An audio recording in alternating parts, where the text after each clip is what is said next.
ఆకాశం నుంచి భూమిపై జాలువారే ప్రతి వాన నీటి బొట్టును భూమిలోకి ఇంకించడమే లక్ష్యంగా ఈటీవీ ఈనాడు ఆధ్వర్యంలో సాగుతున్న జల సంరక్షణ ఉద్యమానికి ప్రతి చోట ఆదరణ లభిస్తోంది.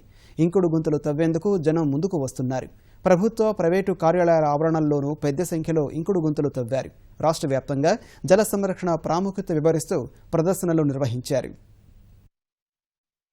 కర్నూలు జిల్లాలో ఇంకుడుగుంతల ఉద్యమం జోరుగా సాగుతోంది. సున్నిపెంటలో ఈటీవీ ఈనాడు ఆధ్వర్యంలో తెలుగుదేశం పార్టీ జిల్లా అధ్యక్షుడు శిల్పా చక్రపాణిరెడ్డి అవగాహన ర్యాలీ నిర్వహించారు. మేదర కాలనీలో ఇంకుడుగుంతను తవ్వి కంకర, ఇసుకతో నింపారు. ఇంటింటికి ఇంకుడుగుంతల తవ్వకం వల్ల భవిష్యత్తులో నీటి కొరత ఉండదన్నారు. కర్నూలులో కమ్మసంఘం కళ్యాణ మండపం ఆవరణలో ఇంకుడుగుంత తవ్వారు. ఇసుక, కంకరతో పాటు బొగ్గును ఇంకుడుగుంతలో వేసి నింపారు.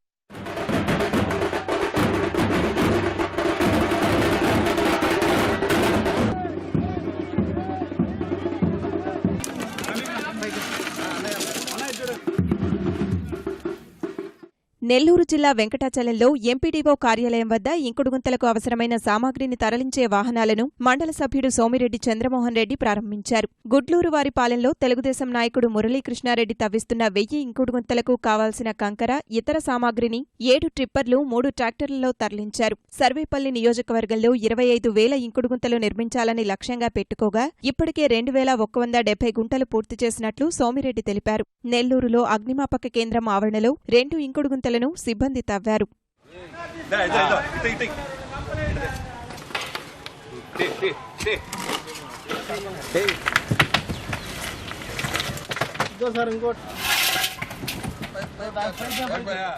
కృష్ణా జిల్లా బాపులపాడు మండలం పెరికీడులో ఇంకుడుగుంతల తవ్వకాన్ని గ్రామస్తులు ప్రారంభించారు. గన్నవరం మండలం కొత్తగూడెంలో గ్రామస్తులు ఉత్సాహంగా ఇంకుడుగుంతల నిర్మాణం చేపట్టారు. వీటి ప్రాముఖ్యత వివరిస్తూ ర్యాలీ చేపట్టారు. పశ్చిమ గోదావరి జిల్లా పాలకోడేరు మండలం విసాకోడేరులో ఈటీవీ ఈనాడు ఆధ్వర్యంలో ఇంకుడుగుంతలు తవ్వారు. వీరవాసరం మండలం కొణితవాడలో ఇంకుడుగుంతల కార్యక్రమంలో ఎమ్మెల్యే అంజిబాబు పాల్గొన్నారు. భూగర్భ జలాలను పెంపొందించుకోవాలని కోరుతూ గ్రామంలోని ప్రధాన వీధులలో ప్రదర్శన నిర్వహించారు. విశాఖ జిల్లా నక్కపల్లి మండలం గుల్లిపాడులో ఇంకుడుగుంతల నిర్మాణాన్ని ఎమ్మెల్యే వంగలపూడి అనిత చేపట్టారు. పాయకారావుపేట నియోజకవర్గం వ్యాప్తంగా 70,000 ఇంకుడుగుంతలు తవ్వించనున్నట్లు ఆమె తెలిపారు.